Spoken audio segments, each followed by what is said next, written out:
Hi there, Nate Urandi, Orion Training Systems.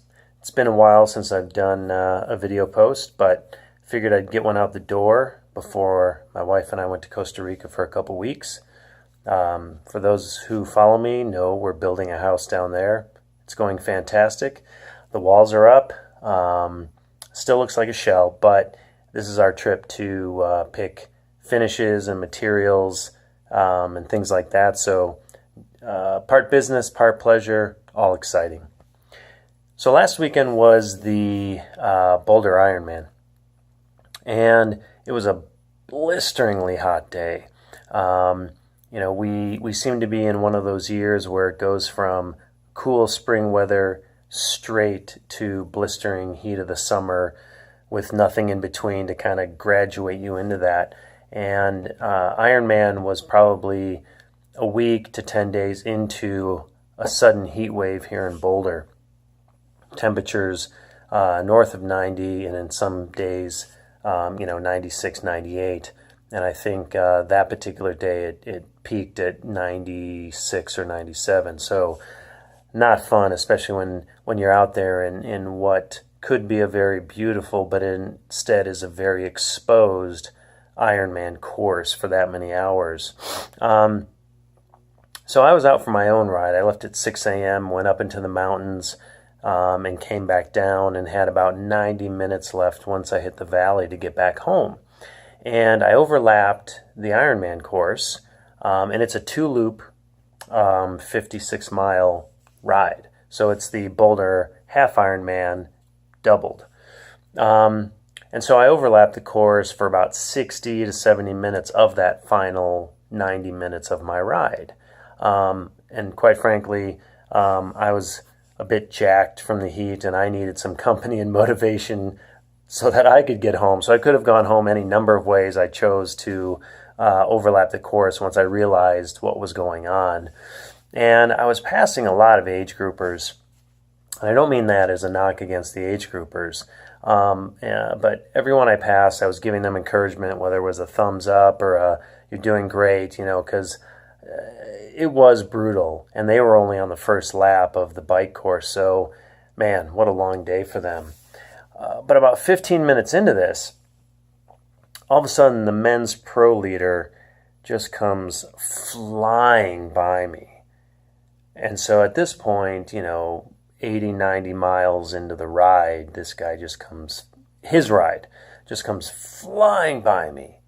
And I look down and I'm going 25, 26 miles an hour on this flat road. So this course is flat to gently rolling. There's no mountains about it, even though it's Boulder, funny enough. So I look down, I'm going 25, 26, and this guy passes me like I'm standing still. And, he is just jamming on the pedals, bearing down on them, very urgent, very deliberate. He's driving the effort. He looks like he was completing the 40K leg of an Olympic distance race, completely incongruous with the Ironman distance. And over the course of the next, 20 minutes or so, I got passed by 3 more of the pro men. Same thing. Same exact incongruous look when you look at their effort versus the distance they're covering, and the fact that they have a marathon run on the back end. And I thought back to my own pro days, and while I didn't focus on the Ironman, I did do it twice. I focused on the Olympic distance.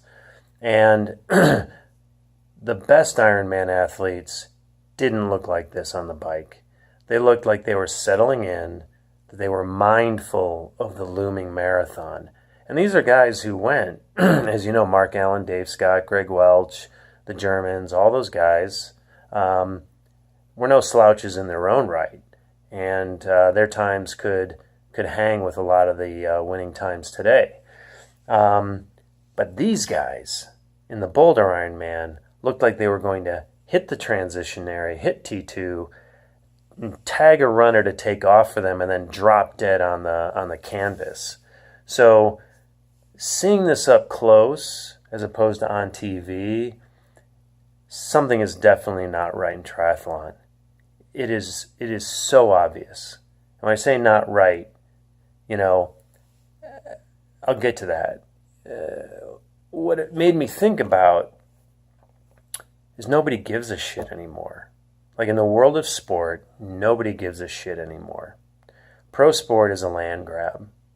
If you don't dope, or in the case of cycling or triathlon, potentially if you don't use a motor to win, someone else is going to.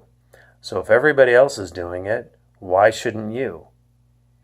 Now, I'm not saying every single pro in every single sport cheats, but the vast majority do. Absolutely. Because if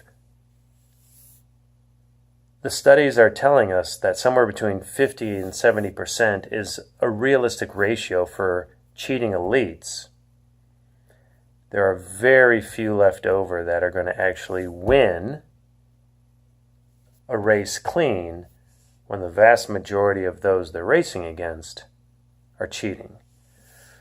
And so what it boils down to is that the risk of ruining the product, as they like to talk about sport being the product, the spectacle, the drama, all of that stuff is the product.